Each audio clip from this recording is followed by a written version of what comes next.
ہمارے چینل میں خوش آمدید۔ تو چلیے شروع کرتے ہیں آج کی کہانی۔ اسے اس گھر میں رہتے ہوئے 2 سال گزر چکے تھے۔ جب میں نے اسے پہلی نظر دیکھا تھا تب سے ہی میں اس سے محبت میں گرفتار ہو گئی تھی۔ نہ جانے اس میں ایسا کیا تھا جو مجھے اپنی طرف کھینچتا تھا۔ میں اپنی محبت کا اظہار بھی اسے کر چکی تھی۔ جس دن میں نے محبت کا اظہار کیا تھا اس دن میں بہت ڈر رہی تھی کہ پتہ نہیں اس کا کیا جواب ہوگا، مگر اس نے میری حوصلہ افزائی کی جس کی وجہ سے میری ہمت بھی کافی زیادہ بڑھ چکی تھی۔ مگر کچھ چیزیں تھیں جو بہت ہی عجیب و غریب تھیں۔ جب سے وہ ہمارے گھر میں شفٹ ہوا تھا تب سے ہمارے گھر میں عجیب و غریب واقعات ہونا شروع ہو گئے تھے، اور ان واقعات کے بارے میں میری امی بھی اکثر مجھ سے بات کرتی رہتی تھی۔ کوئی بھی نہیں جانتا تھا کہ یہ کس وجہ سے ہو رہا ہے، مگر مجھے اندازہ تھا کہ یہ سب کچھ اس کی آمد کے بعد ہی شروع ہوا ہے۔ اس میں کچھ تو ایسا عجیب ضرور تھا جو کہ بالکل بھی ٹھیک نہیں تھا۔ ایک اور بات جو بہت حیرت ناک تھی وہ یہ تھی کہ وہ روز رات کو چھت پر چلا جاتا تھا، چونکہ تمام محلے والوں کی چھت ملی ہوئی تھی، اسی وجہ سے ہمیں اوپر جانے کی اجازت نہیں تھی۔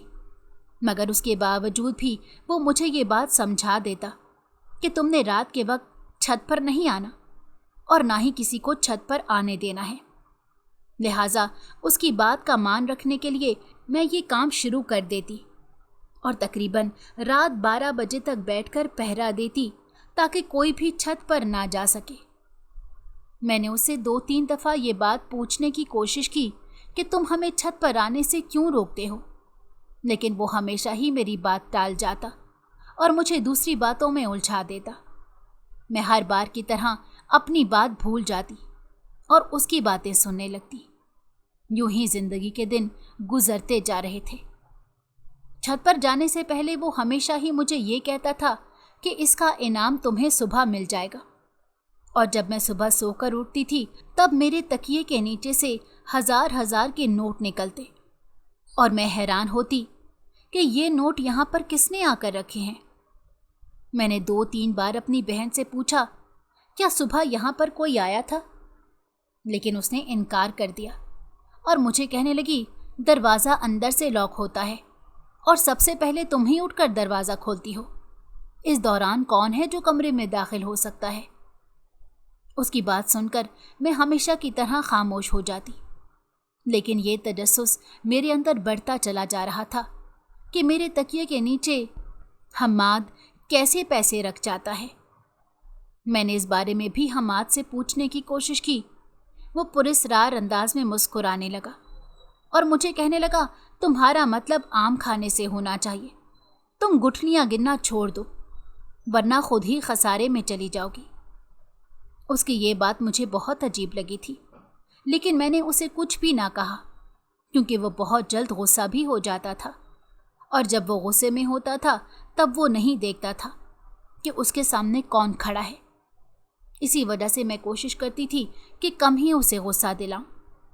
دوسری طرف جب سے وہ میرے گھر میں آیا تھا اس دن سے میری دادی امی کی طبیعت بہت زیادہ خراب رہنے لگی تھی۔ جس دن اس کی آمد ہوئی تھی اسی دن انہیں دل کا دورہ پڑا تھا، جس کی وجہ سے ان کی جان جاتے جاتے بچی تھی۔ اس کے علاوہ میری بھابھی بھی بہت زیادہ بیمار رہنے لگی تھی۔ فی الحال وہ امید سے تھی، لیکن ان کی بیماری کو دیکھتے ہوئے ڈاکٹر نے انہیں کہا تھا کہ بہتر یہی ہے کہ آپ کا یہ بچہ اس دنیا میں نہ آئے، کیونکہ اگر یہ اس دنیا میں آ گیا تو آپ کی جان کو خطرہ ہو جائے گا۔ لیکن میری بھابھی نے ان کی پرواہ نہیں کی، اور پھر اگلے ہی مہینے انہوں نے ایک مردہ بچے کو جنم دیا۔ صرف یہی نہیں بلکہ وہ خود بھی اس دنیا سے ہمیشہ کے لیے رخصت ہو گئی۔ یہ صدمہ ہمارے لیے بہت بڑا تھا، کیونکہ بھابھی سے سب لوگ ہی بہت محبت کرتے تھے، اور کسی نے بھی نہیں سوچا تھا کہ وہ یوں ہم سے ایک دم سے جدا ہو جائیں گی۔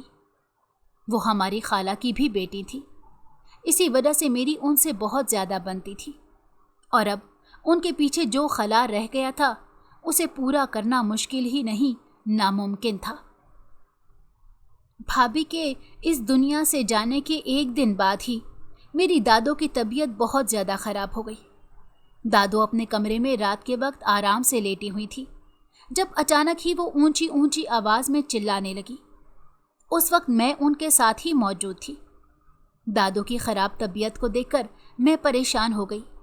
मैंने उनसे पूछा कि क्या हुआ है, लेकिन वो मेरी बात का जवाब नहीं दे रही थी और दीवार की तरफ देखकर चिल्लाए जा रही थी। थोड़ी देर बाद वो मुझे कहने लगी, उसे इस घर से बाहर निकालो, उसे इस घर से बाहर निकालो, वरना वो सब कुछ बर्बाद कर देगा। दादो की बात सुनकर मेरी परेशानी में मज़ीद इजाफा हो गया। मैं उनसे पूछने लगी, आप किसके बारे में बात कर रही हैं? लेकिन दादो मुझे उस शख्स का नाम नहीं बता रही थी। वो सिर्फ यही कहे जा रही थी कि उस आदमी को इस घर से बाहर निकालो। न जाने क्यों मेरे जहन में बार बार उस किराएदार का चेहरा घूम रहा था, लेकिन मैं बार बार खुद से नज़रें चुरा रही थी, क्योंकि मैं इस तरह सोच भी नहीं सकती थी। अगर मेरे जहन में इस तरह का ख्याल भी आ जाता और मेरी अम्मी को इस बारे में पता चल जाता, तो वो इस शख्स को घर से निकालने में एक लम्हा भी ज़ाया ना करती। उसी वक्त ही कमरे का दरवाज़ा खुला और तेज़ी से हम्माद कमरे के अंदर दाखिल हुआ।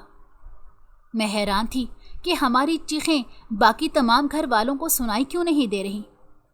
एक हम्माद ही था जो हमारी आवाज़ सुनकर बैठक से यहाँ पर आ गया था, लेकिन बाकी घर यूं लग रहा था जैसे घोड़े गधे बेच कर सो रहा हो। हम्माद फिक्रमंदी से मुझसे पूछने लगा कि इनको क्या हुआ है। मैंने एक नज़र दादी की तरफ देखा तो दादी अपनी आंखें एक ही जगह पर रोके दीवार को देख रही थी। अब ना तो उनकी आंखें हरकत कर रही थी और ना ही उनका वजूद हरकत कर रहा था। उनकी आंखों की हरकत को रुकते देखकर मुझे शिद्दत से कुछ गलत होने का एहसास हुआ। यूं लग रहा था जैसे सारी दुनिया थम गई हो, लेकिन सारी दुनिया नहीं थमी थी। सिर्फ मेरी दादो ही थी जिनकी दुनिया रुक गई थी। उनकी रूह इस फानी दुनिया से कूच कर गई। मैं दादो के गले लगकर फूट फूट कर रोने लगी। मुझे इस तरह से रोता देखकर हम्माद ने मुझे तेजी से पीछे किया और कहने लगा, इस तरह से मत रो, वरना इनकी रूह को तकलीफ पहुंचेगी। अब उसे क्या बताती कि फ़िलहाल मेरे अंदर इतनी ज़्यादा तकलीफ भरी हुई है कि जब तक मैं उनके गले रखकर रो नहीं लेती तब तक मेरी ये तकलीफ़ ख़त्म नहीं होगी। रोते हुए मुझे थोड़ी ही देर गुजरी थी जब मुझे अपने ऊपर किसी की नज़रों की तपिश का एहसास हुआ। मैंने नज़रें उठाकर देखा तो सामने हम्माद मुझे पुरस्रार नज़रों से देख रहा था। उसकी आंखों में उस वक्त अजीब सी चमक फैली हुई थी और उसकी हालत भी मुझे ठीक नहीं लग रही थी। अगर मैं ये कहती कि वो मुझे होश व हवास में नज़र नहीं आ रहा था तो उसमें कुछ भी गलत ना होता। तुम्हें क्या हो गया है? तुम मुझे इस तरह से क्यों घूर रहे हो? मैंने हम्माद से सवाल किया। मेरी बात सुनकर अचानक ही उसके जिस्म को झटका लगा। यूं लग रहा था जैसे वो होश की दुनिया में आया हो। फिर वो तेज़ी से नफ़ी में सर हिलाने लगा और फिक्रमंदी से पूछने लगा कि क्या हुआ है। हम्माद की बात सुनकर मुझे हैरत का झटका लगा। अभी थोड़ी देर पहले तक तो वो मुझे तसल्ली दे रहा था कि दादी के वजूद से लिपटकर इस कदर मत रो, वरना उनको तकलीफ होगी, और अभी वो मुझसे ये पूछ रहा था कि तुम्हें क्या हुआ है। मुझे हम्माद की जहनी हालत पर शक होने लगा। मैंने उसे पूछा, क्या तुम्हें वाकई नहीं पता कि थोड़ी देर पहले क्या हुआ है? उसने तेज़ी से नफ़ी में सर हिलाया। मैंने दादी की तरफ इशारा किया और कहा कि ये मुझे हमेशा हमेशा के लिए छोड़कर चली गई हैं। वो तेज़ी से बाहर की तरफ भागा। थोड़ी ही देर बाद तमाम घर वाले कमरे में दाखिल हो गए और सामने का मंजर देखकर सबकी आंखें ही नम हो गई थीं। अम्मी तेज़ी से मेरी तरफ बढ़ी और मुझसे पूछने लगी, ये कब हुआ और तुमने मुझे बताया क्यों नहीं? अब मैं अम्मी को क्या बताती कि मैं चिल्ला चिल्ला कर मेरा गला दुखने लगा था, लेकिन उन्हें मेरी आवाज़ नहीं पहुंच सकी थी और मुझे बिल्कुल भी नहीं पता था कि आखिर ऐसा क्यों हो रहा है। मैंने दोबारा एक नज़र हम्माद पर डाली। उस वक्त वो चेहरे से काफ़ी मासूम नज़र आ रहा था। थोड़ी देर पहले तक اس کے چہرے پر جو شیطانیت پھیلی ہوئی تھی وہ شیطانی اب نہیں تھی، اور اس کی آنکھوں میں جب وہ چمک پھیلی ہوئی تھی وہ چمک بھی ختم ہو گئی تھی۔ مجھے یہ شخص دھوپ چھاؤں جیسا لگتا تھا اور میں کبھی بھی اسے سمجھ نہیں سکی تھی۔ امی وہیں بستر پر بیٹھ گئیں۔ انہوں نے اپنا سر دونوں ہاتھوں میں گرا دیا اور انتہائی فکر مندی سے کہنے لگی، نہ جانے مجھے کیوں لگتا ہے کہ تمہاری دادوں کی موت بیماری کی وجہ سے نہیں بلکہ کسی اور وجہ سے ہوئی ہے۔ میں نے ناسمجھی سے امی کی طرف دیکھا کیونکہ مجھے ان کی بات واقعی میں سمجھ نہیں آئی تھی۔ انہوں نے مجھے سمجھایا، دیکھو پہلے تمہاری بھابھی، اس کی طبیعت یکدم ہی اچانک خراب ہو گئی اور اچھا خاصا معاملہ بگڑ گیا جس سے اس کی موت واقع ہو گئی، اور اب تمہاری دادی، ان کی موت بھی اچانک ہی ہوئی ہے۔ تمہیں اچھی طرح سے اندازہ ہے کہ کل تک ڈاکٹر یہ بات کہہ رہے تھے کہ اگر یہ اپنی خوراک کا خیال رکھیں تو مزید 10 سال تک جی سکتی ہیں۔ اب اچانک ہی ایک دم سے کیا ہو گیا جو ان کی موت واقع ہو گئی؟ کچھ تو اس گھر میں ہے جو بالکل بھی ٹھیک نہیں ہو رہا۔ امی کی باتیں مجھے خوفزدہ کر رہی تھیں۔ میں نے تیزی سے نفی میں سر ہلایا اور انہیں کہا کہ ایسی کوئی بھی بات نہیں، یہ صرف اور صرف آپ کا وہم ہے۔ اب فضول معاملوں کے بارے میں سوچ کر خود کو پریشان مت کریں۔ میری بات سن کر امی خاموش ہو گئی۔ دوبارہ انہوں نے مجھ سے کوئی بات نہیں کی، لیکن دادوں کے جنازے پر ایک بہت ہی عجیب و غریب بات ہوئی۔ دادوں کی میت باہر پڑی ہوئی تھی۔ امی نے مجھے کسی کام سے دادوں کے کمرے میں بھیجا۔ میں جیسے ہی دادوں کے کمرے میں داخل ہوئی، میری نظر ایک عورت پر پڑی جس نے اس وقت سیاہ رنگ کا لباس پہنا ہوا تھا۔ اس کے ہاتھ میں اس وقت دادوں کے کپڑے اٹھائے ہوئے تھے۔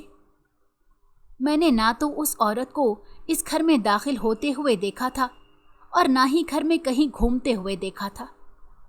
میں اب اسے دادوں کے کمرے میں ہی دیکھ رہی تھی۔ نہ جانے یہ یہاں پر کہاں سے آ گئی تھی۔ میں نے اسے پکارا لیکن اس نے میری پکار کا جواب ہی نہ دیا۔ وہ ابھی بھی میری طرف پیٹھ کیے ہوئے کھڑی تھی۔ اب مجھے اس پر غصہ آنے لگا تھا۔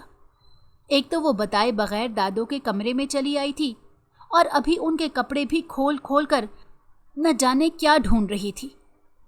میں نے اس سے کہا کہ اگر تم نے دوبارہ میری طرف پلٹ کر نہیں دیکھا تو میں سارے گھر والوں کو یہاں پر اکٹھا کر لوں گی۔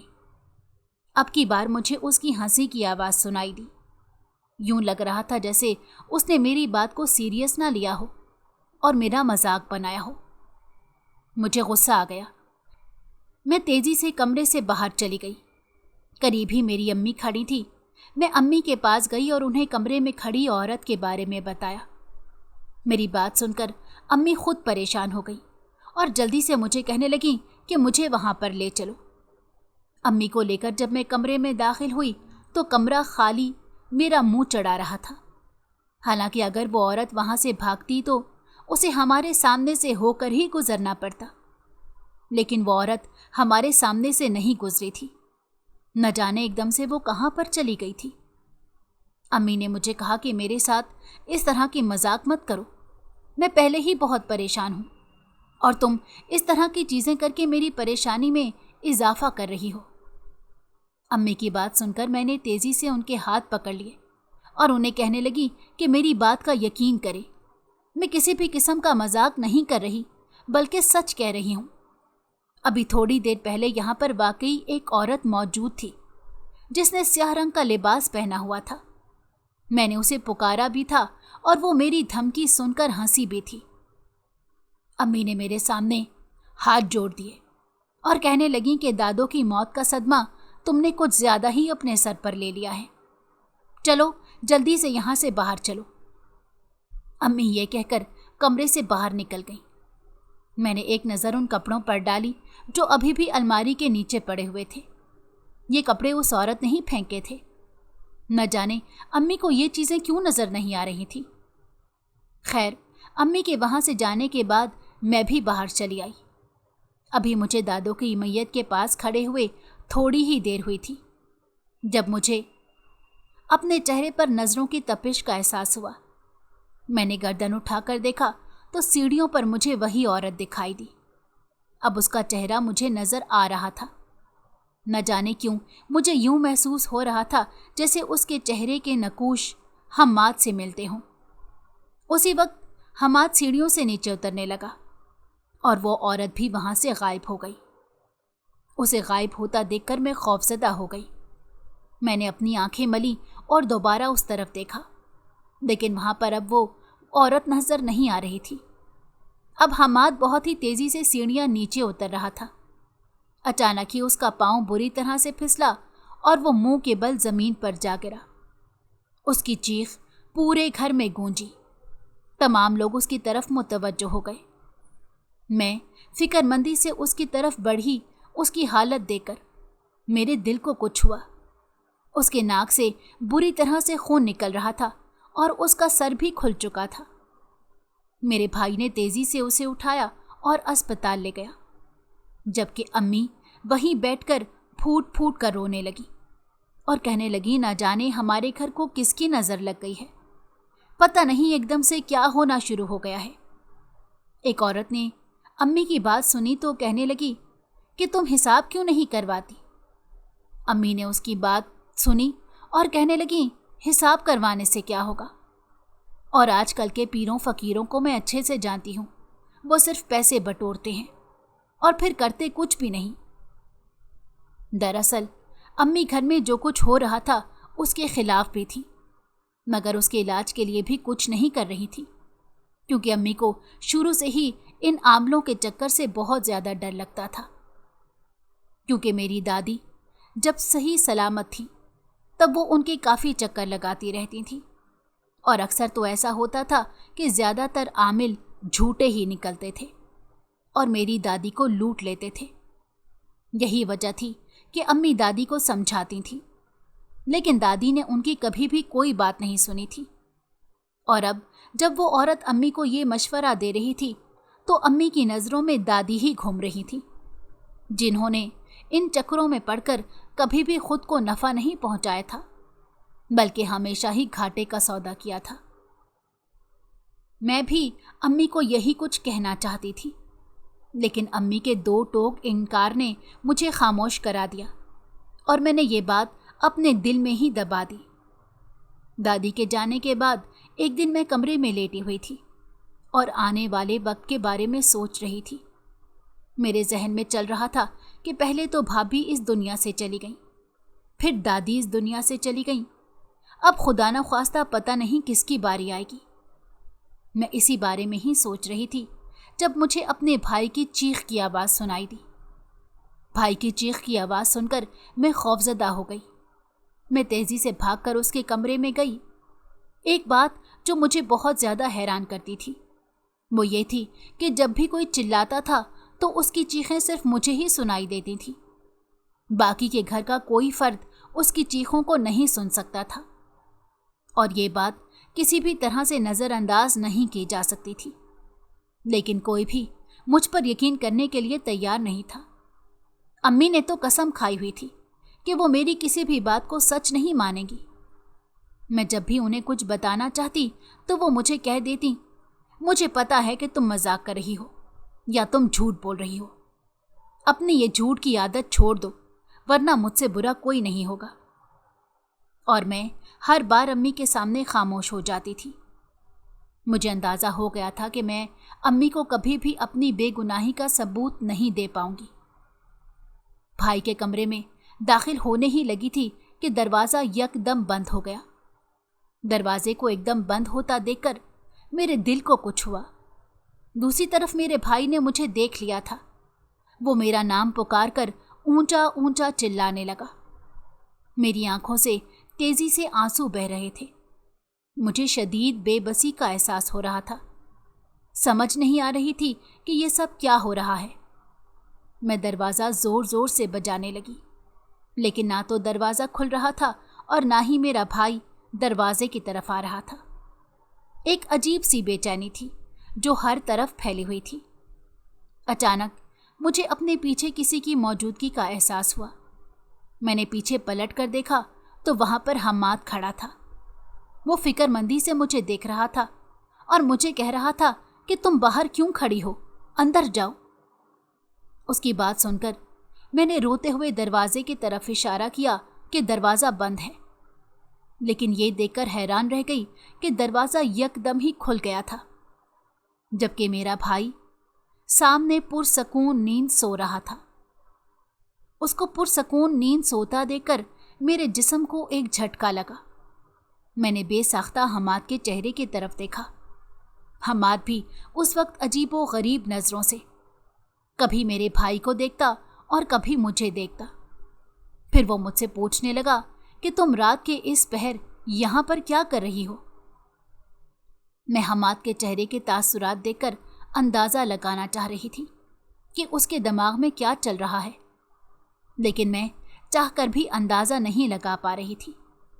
میں نے اس سے کہا کہ مجھے اپنے بھائی کے چلانے کی آوازیں سنائی دے رہی تھی، اسی وجہ سے بھاگی ہوئی یہاں پر آ گئی، لیکن یہاں آ کر دیکھا تو حیران رہ گئی کیونکہ یہ پرسکون سو رہا تھا۔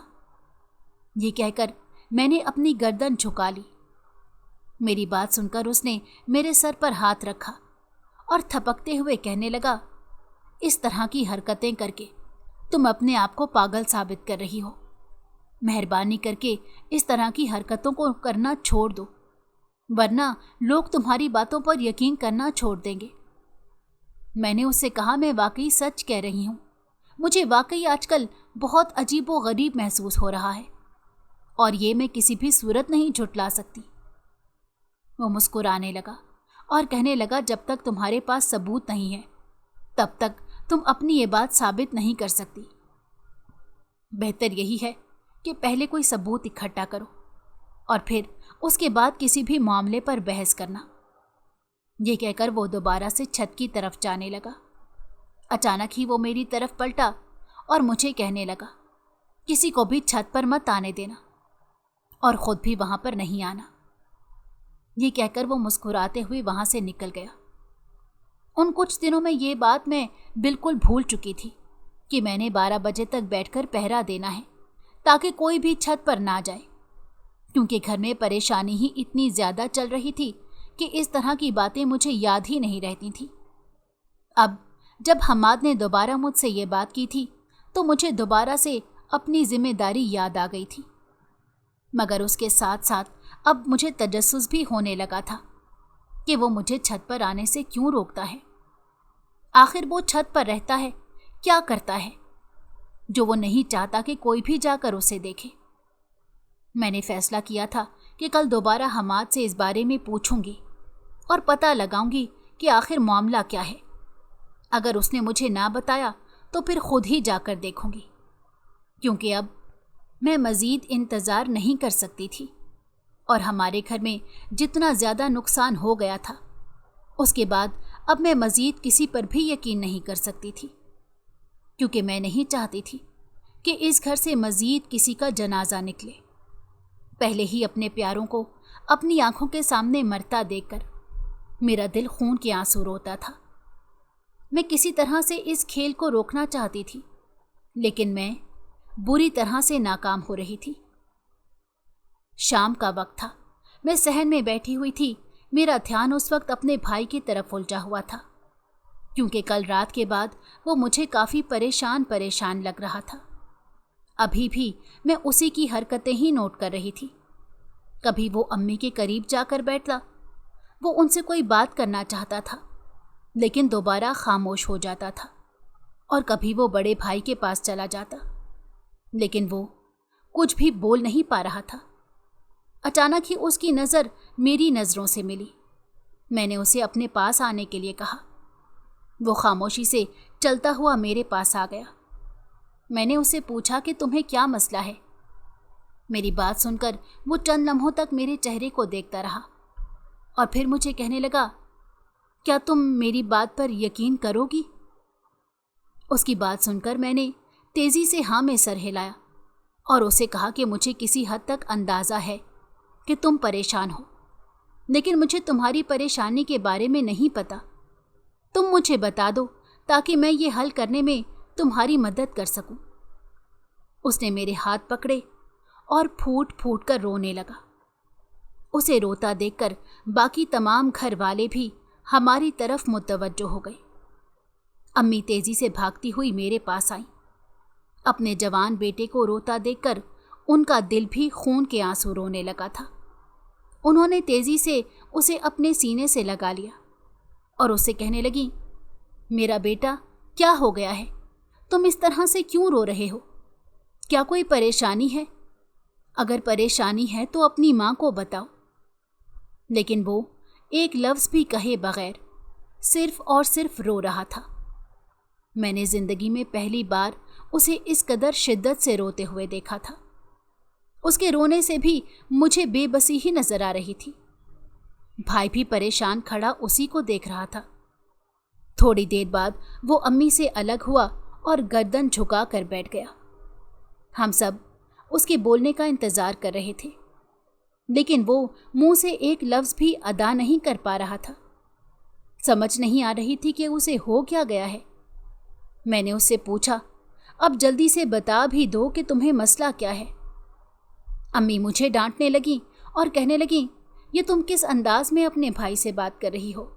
पहले ही वो बहुत ज़्यादा परेशान है और तुम इस तरह के लहजे में बात करके उसे मज़ीद परेशान मत करो। मेरे भाई ने चेहरा उठाया। उस वक्त उसका चेहरा हर किस्म के जज्बात से बिल्कुल खाली था। उसके चेहरे के बदलते हुए तासुरात देखकर मुझे बहुत हैरानगी होने लगी और शिद्दत से कुछ गलत होने का एहसास भी होने लगा। उसने दो टोक अंदाज में कहा कि मुझे कुछ भी नहीं हुआ, मैं अपने कमरे में जा रहा हूँ, कोई भी मेरे पीछे ना आए। ये कहकर वो अपने कमरे की तरफ चल दिया। अम्मी हैरानगी से मेरे चेहरे की तरफ देखने लगी। मेरा भी हाल उनसे मुख्तलिफ ना था। जबकि भाई कहने लगे कि मुझे लगता है कि उसने दादी की मौत को कुछ ज़्यादा ही सर पर सवार कर लिया है, इसी वजह से यूं खामोश खामोश रहने लगा है। चलो उसे उसके हाल पर छोड़ दो, हो सकता है कि कुछ ही दिनों बाद ये बेहतर हो जाए। ये कहकर वो दोबारा से घर से बाहर निकल गए। अम्मी भी अपने काम में मसरूफ़ हो गई, लेकिन मुझे अभी भी अपने भाई की टेंशन हो रही थी। न जाने क्यों मुझे लग रहा था कि अगर हमने अपने भाई की तरफ तवज्जो ना दी तो हम उसे भी खो देंगे। रात 12 बजे का वक्त था। मैं सोच रही थी कि हमाद के पास जाकर उससे इधर उधर की थोड़ी सी बातें कर लूं, ताकि मेरा जहन भी थोड़ी देर तक भटका रहे, क्योंकि इन दिनों में बहुत ही अजीब व गरीब वाक़यात हो चुके थे और इन वाक़यात से मैं बहुत बुरी तरह से थक गई थी। मैं अपने जहन को थोड़ा सा सुकून देना चाहती थी, और वैसे भी हमाद से तफसील से बात किए हुए मुझे एक लंबा अरसा गुजर गया था। मुझे उस वक्त शिद्दत से उसकी ज़रूरत महसूस हो रही थी। मैं तेज़ी से उसकी तरफ जाने ही लगी थी कि अपने नाम की पुकार सुनकर रुक गई। मैंने पीछे पलट कर देखा तो मेरा भाई अपने कमरे के दरवाजे में खड़ा था। उसने इस बार भी अपना सर झुकाया हुआ था। वो मुझे अपनी तरफ इशारा करने लगा। मैं तेज़ी से उसके पास गई। उसने अपना चेहरा उठाया तो उसकी आंखों के नीचे गहरे हल्के पड़े हुए थे, जबकि वो बहुत कमज़ोर नज़र आ रहा था। वो मुझे देखकर कहने लगा कि अब मैं मज़ीद ज़िंदा नहीं रह सकता। अब मुझ में मज़ीद हिम्मत नहीं है कि मैं ये सब कुछ बर्दाश्त करूं। उसकी बात सुनकर मैं परेशान हो गई। मैंने तेज़ी से उसके हाथ पकड़े और उससे पूछने लगी, क्या हो गया है? तुम इस तरह की बातें क्यों कर रहे हो? आखिर तुम्हें कौन सा मसला है जो तुम मरने की बातें करने लगे हो? मेरी बात सुनकर उसने मुझे गले लगा लिया और दोबारा रोने लगा। वो मुझे कह रहा था कि मैंने उसे देख लिया है, बल्कि मैंने उन सब को देख लिया है। अब वो सब मुझे नहीं छोड़ेंगे, अब वो सब मुझे जान से मार देंगे। लेकिन मैं मरना नहीं चाहता। तुम खुदा के लिए मुझे बचा लो, तुम मुझे बचा लो। ये कहते कहते वो बेहोश हो गया और ज़मीन पर गिर पड़ा। उसे बेहोश होता देखकर मैं परेशान हो गई।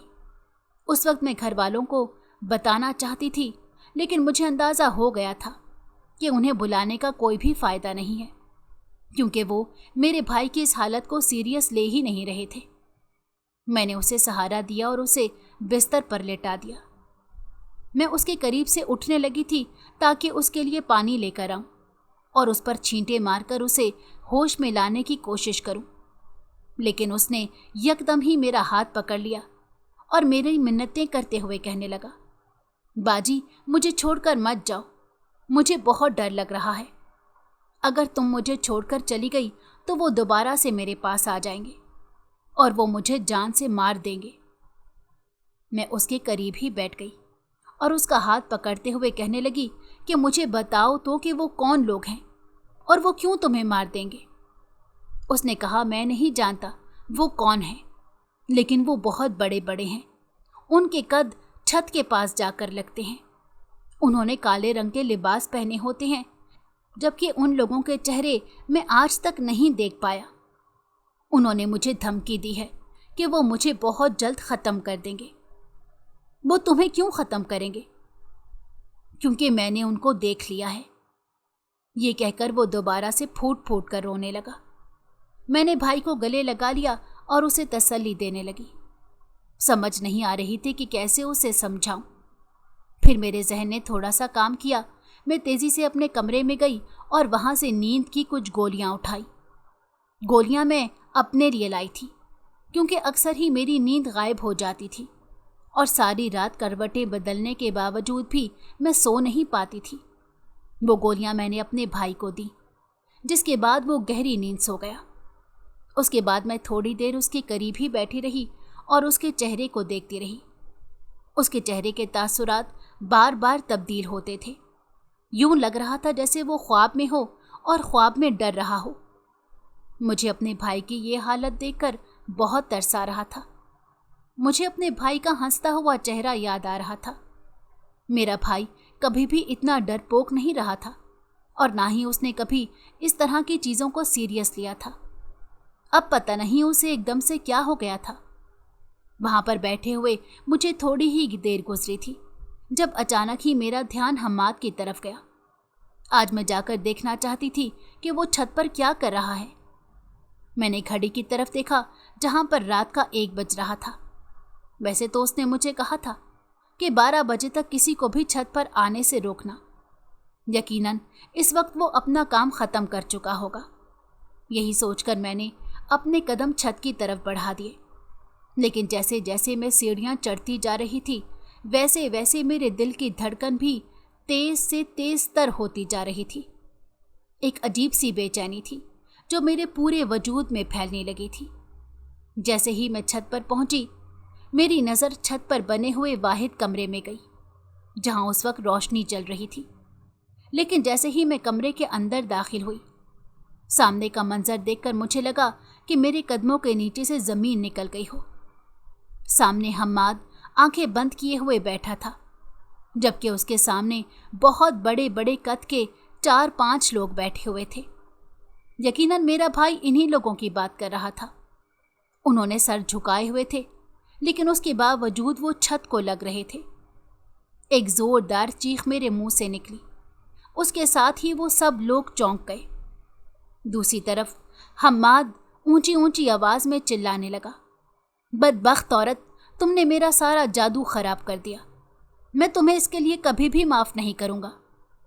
और वो सारे लोग जो थोड़ी देर पहले मुझे नजर आ रहे थे, वो काला धुआं बन गए और हम्माद के इर्द गिर्द घूमने लगे। हम्माद की चीखें भी पूरे मोहल्ले में गूंज रही थी। उसकी चीखों की आवाज़ सुनकर तमाम घर वाले भी ऊपर आ गए, लेकिन घर वाले वो चीज़ नहीं देख रहे थे जो मैं देख रही थी। और मेरे देखते ही देखते वो काला धुआं हम्माद के मुंह के अंदर चला गया और फिर उसके साथ ही उसका वजूद बेजान हो गया। मेरी नज़रों के सामने भी अंधेरा छाने लगा और मैं बेहोश होकर गिर पड़ी। बेहोश होने से पहले मैंने अपनी अम्मी को कहा था कि ये शख्स जादूगर है। जब दोबारा मुझे होश आया तब अम्मी मेरे करीब ही बैठी हुई थी। उन्होंने हम्माद के सामने पड़े हुए सामान से अंदाज़ा लगा लिया था कि वो यहाँ पर कोई सिफली अमल कर रहा है। इसी वजह से उन्होंने उसके इंतकाल के फ़ौरन बाद एक आमिल से राब्ता किया। आमिल ने उन्हें बताया कि हम्माद इस घर में सिर्फ और सिर्फ लोगों की जान लेने के लिए आया था। वो एक बहुत बड़ा जादूगर था। उसे अपने अमल के लिए चंद लोगों की जानें लेनी थी। 2 लोगों की जानें तो वो ले चुका था, अब उसका अगला हदफ मेरा भाई था। लेकिन मेरे यकदम ही चले जाने से उसका सारा अमल उल्टा हो गया। मैंने खुदा का लाख लाख शुक्र अदा किया कि वो हमारी जिंदगी से निकल गया था। मेरे दिल में उसके लिए जो मोहब्बत भरी हुई थी वो उसके इंतकाल के बाद ख़त्म हो गई, जिससे मुझे अंदाज़ा हो गया था कि ये सिर्फ और सिर्फ उसका जादू था जो मेरे सर पर चढ़कर नाच रहा था। उसके बाद अम्मी ने अपने घर में किसी को भी किराएदार नहीं रखा। हम पहले ही बहुत बड़ा नुकसान उठा चुके थे, लिहाजा किसी में भी हिम्मत नहीं थी कि वो कोई और जनाजा उठाता। लेकिन वो हम्माद और वो लोग आज भी जब मुझे याद आते हैं तो मेरी रूह खौफ से कांप जाती है। अगर आपको हमारी कहानी पसंद आई हो तो हमारे चैनल को लाइक करें और सब्सक्राइब कर दें। बेल नोटिफिकेशन को भी ऑन कर दें ताकि हमारी आने वाली हर मज़ेदार कहानी आपको वक्त पर मिलती रहे।